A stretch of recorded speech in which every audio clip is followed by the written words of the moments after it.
All right, what's up, everybody? Rev Sauce 9. We're going to talk about AEW's Battle of the Belts XI. These are their little mini-series things that they do after Collision or Dynamite, usually after a Collision on Saturday nights. I got a lot to say because I'm not a big fan of Battle of the Belts, period. I've always said this about AEW. Battle of the Belts is too hokey pokey for me. It's stupid. It's pointless. It doesn't thread the needle. They should just turn it into a pay-per-view and make it basically their version of Night of Champions. Just saying, they should. And honestly, they could do a small mini event if they want to, like at an esports arena like they're doing in Texas. They could do it at the Manhattan Ballroom. They could do it in many different places if they wanted to, but this ain't it, Chief, for me. So, again, new champions were going to be crowned at Belts, at Battle of the Belts. They had the Undisputed Kingdom versus Dustin Rhodes and the Von Erichs. Von Erichs won the vacated Ring of Honor six-man championships. Guys, they weren't unified. That was a whole joke.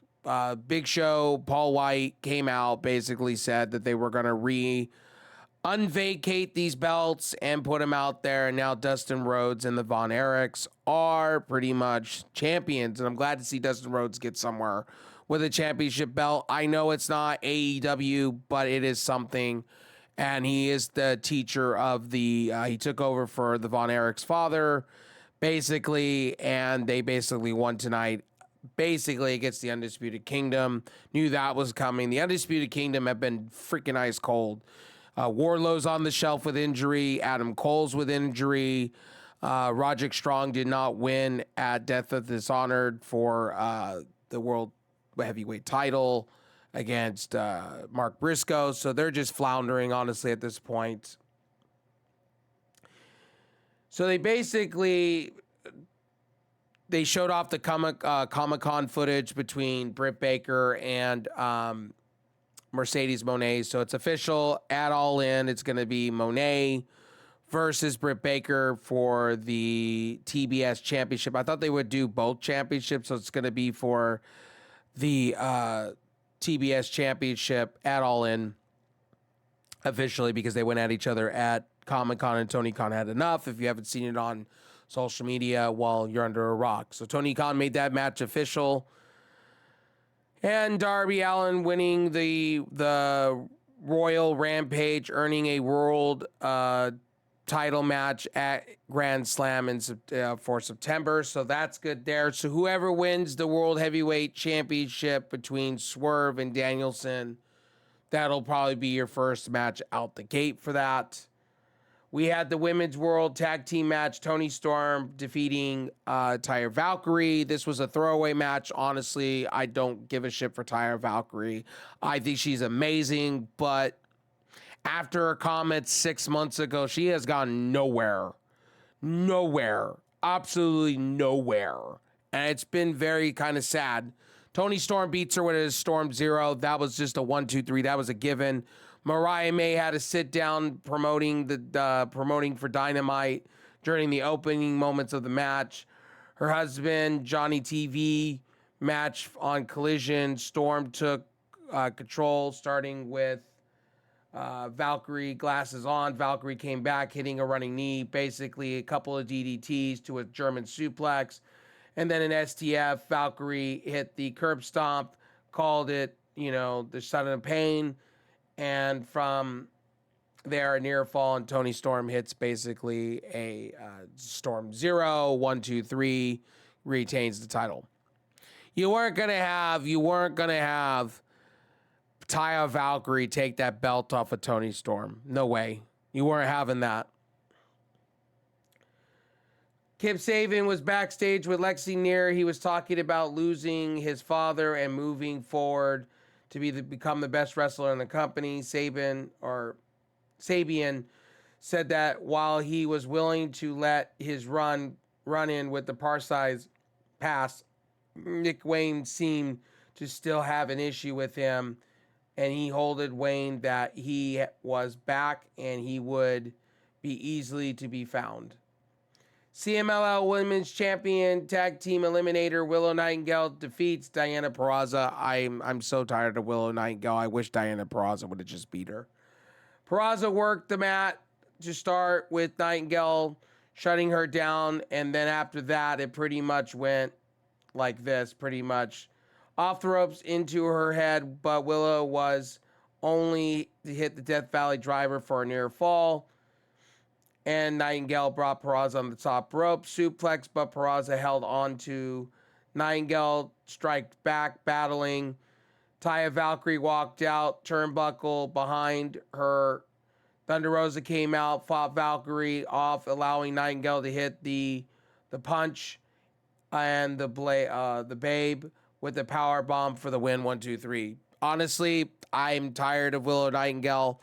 I hope, that Statlander does beat her and we do get that rubber match and, that feud there. So then we have the World 6-man tag team match. Paul White pretty much joined the commentary booth. Basically, he is now basically, they're part of their board and everything. So it's pretty cool. Paul White is back in AEW / Ring of Honor being part of the board. He is now the commissioner. He calls the matches. Him and Christopher Daniels basically between AEW have been pretty much there. Jerry Lynn's got a role somewhere within that. So those are your 3 commissioners so far. And then you have Dean Malenko there, which is pretty cool too to see. So the Von Erichs and Dustin Rhodes pretty much beat the crap out of the Undisputed. They went back and forth. Pretty much high-low match. The Kingdom was working on Ross when they came back from the break with the announcers. Nothing that Rhodes, took a pile driver on the ramp, then turned to Bennett, knocked out Marshall on the apron. Pretty much back and forth, and then all of a sudden, out of nowhere, Rhodes with his own cowbell and got it close to a near fall. And then basically Taven pulls out the chairs. Shibata comes out to help them, and basically Paul White, final reckoning on Bennett to win the match, and fans threw streamers into the ring. Paul White and the babyface locker room hit the ring to celebrate with the new champions. Good for Dustin Rhodes and everything. That was Battle of the Belts XI.